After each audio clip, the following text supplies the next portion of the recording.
Ô, Vitica, eu vou te contar uma história minha. Em 1978, eu comecei a ficar famoso porque nós fizemos as primeiras greves dos metalúrgicos no ABC. Eram greves, sabe? Primeiro foi greve por fábrica, depois nós fizemos greve. Nós fazíamos assembleia no estádio com 100 mil pessoas. Era muita coisa. Então, aí o pessoal começou a me convidar para ir para a política. E eu dizia assim, eu achava que eu era inteligente, eu dizia assim, eu não gosto de política e não gosto de quem gosta de política. Eu achava que era o máximo. A imprensa batia palma, eu saía na primeira página dos jornais, finalmente surgiu um operário que não gosta de política, ele não quer o poder, ele só quer melhorar um pouquinho o salário dele e tal. Aí, cara, foi passando 3, 4 meses, eu estava na rua fazendo campanha, sabe para quem? Pro Fernando Henrique Cardoso. Por quê? Porque ele era candidato ao Senado, sabe? Ele disputava com o Montoro e com o Cláudio Lembo. E ele tinha votado do exílio, era uma figura interessante, porque era mais jovem, porque era um cara mais à esquerda, sabe? Mais à esquerda, mas depois ficou mais à direita e tal. Mas eu tinha uma boa relação com ele, e não foi ele que pediu para mim, não. Fui eu que fui pedir para ele para apoiá-lo. Eu e muitos sindicalistas. Aí depois eu descobri que se a gente não cria um partido político, a gente estava ferrado. Porque você nunca pode esperar que alguém faça por você aquilo que você mesmo tem que fazer. Então você fica esperando que o Congresso Nacional aprove as coisas boas para o país. Você já parou para analisar quem é que está no Congresso Nacional? Você já viu o prontuário de cada um? Você já viu a ficha de cada um? Você já viu a origem de cada um?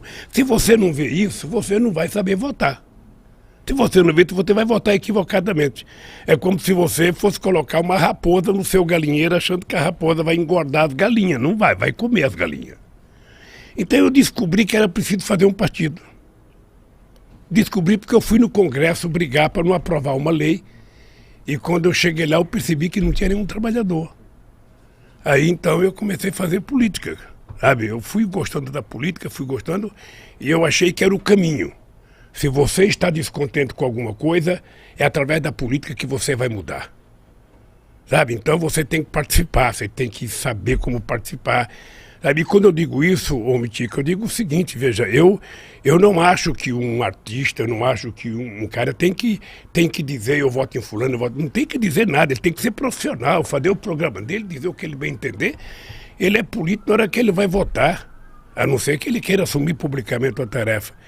E eu então fui, e depois você pensa que eu imaginei ser candidato a vereador uma vez? Nunca me passou pela cabeça. Mas quem te incentivou de você virar um candidato a vereador?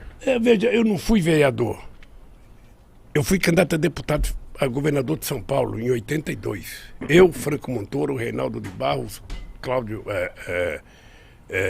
Jânio Quadros. Era assim, eu fui candidato, eu pensei que eu ia ganhar as eleições. Cara, eu estava famoso por causa das greves. Eu estava famoso. Eu ia pro interior de São Paulo, era gente na rua aqui.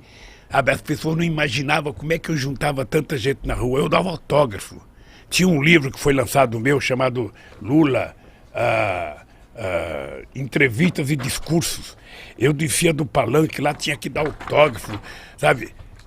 Eu pensei que eu ia ganhar as eleições. Puta merda, só tive 10% dos votos. Fiquei em quarto lugar, perdi até do Jânio Quadros. Mas de primeira? Mas eu achei que eu ia ganhar. O comício do encerramento da campanha no Pacaembu. Você não tem noção da quantidade de gente. Que ano que era, Lula? 1982. Você não tinha nem nascido, cara. Não.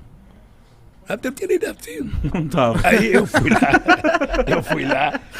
E aquela multidão de gente, sabe? Falou, já era meu. Porra, vou ganhar as eleições. Já me via como governador. Sabe? Aí fiquei em quarto lugar. Uma frustração. Você não tem noção da frustração. Eu até pensei em parar. Aí quando foi em 85, eu fui para Cuba. Eu conheci o Fidel. Aí fui lá visitar o Gente Fidel. boa? Hein? Gente boa? Gente boa. Aí começamos a conversar sobre política. Aí eu falei, Fidel, eu estou pensando em parar porque eu pensei que eu ia ganhar, não ganhei, eu só tive, sabe, 10% do voto. Ele falou, quanto que é 10% do voto? Eu falei, 1 milhão. 1.254.000 votos. Ele falou assim para mim: ô Lula, não existe na história da humanidade nenhum operário metalúrgico que já teve 1.254.000 votos, cara. Você teve uma puta de uma votação, para com esse negócio de que foi derrotado. Não tem. Aí eu falei, pô, sou bom. O Fidel falou, então... Sabe, então foi muito bom, porque isso me deu coragem de entrar na política, eu fui aprendendo. Era muito chato, porque eu imaginava que todo trabalhador ia votar em mim. Sabe, eu falava, bom, eu sou trabalhador, sou do Partido dos Trabalhadores, todo trabalhador vai votar em mim. Puta, eu ficava nervoso, mais nervoso. Eu ia fazer comício nas estradas, chegava, sabe, nos corta. A classe média, sabe, apoiava a gente, batia palma, sabe, nas universidades, todo mundo. Mas quando eu passava nos caras que estavam colhendo algodão, cortando cana, aí eu ia fazer passeata aqui em São Paulo, no centro de São Paulo. Aí quando tinha um trabalhador trabalhando numa construção na Casa Civil, todo mundo, Lula, Lula, um trabalhador, trabalhador. Aí mandava eu levantava a mão, cara. Mas por que você acha que você não era popular com os trabalhadores nessa época? Não, é porque é o seguinte, o povo não tinha o hábito de fazer política. Política era uma coisa estranha. Esse é um país em que demorou.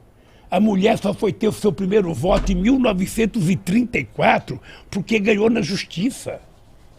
Esse é um país que só votava dono de proprietário de terra, gente alfabetizada e gente que tinha conta até de 200 mil réis. Pobre, analfabeto e peão de fábrica, jamais votava. Aí o pessoal também falava, pô, esse Lula é um analfabeto igual eu, porra, por que eu vou votar nele? Ele não tem condições. Aí eu descobri que leva tempo, viu, Gão? Leva tempo de você convencer as pessoas das coisas. Aí é um trabalho de muito debate, de muita discussão. Quando eu passo num lugar que eu vejo um cara ser contra a política, eu não acho ruim. Eu fico só imaginando que informação que ele recebe todo santo dia. Porque eu tenho uma coisa que eu falo para a juventude o seguinte, olha, ô Igão, você pode não gostar de política. Tá? Você pode dizer, eu não gosto de política, política é tudo ladrão, Lula é ladrão, sabe, Haddad é ladrão, Fernando Henrique Cardoso é ladrão, Bolsonaro é ladrão, Dória é ladrão. Você pode dizer tudo o que você quiser. Mas mesmo você pensando assim, você pensa o melhor para o seu país, você pensa o melhor para o seu povo, você pensa o melhor para você.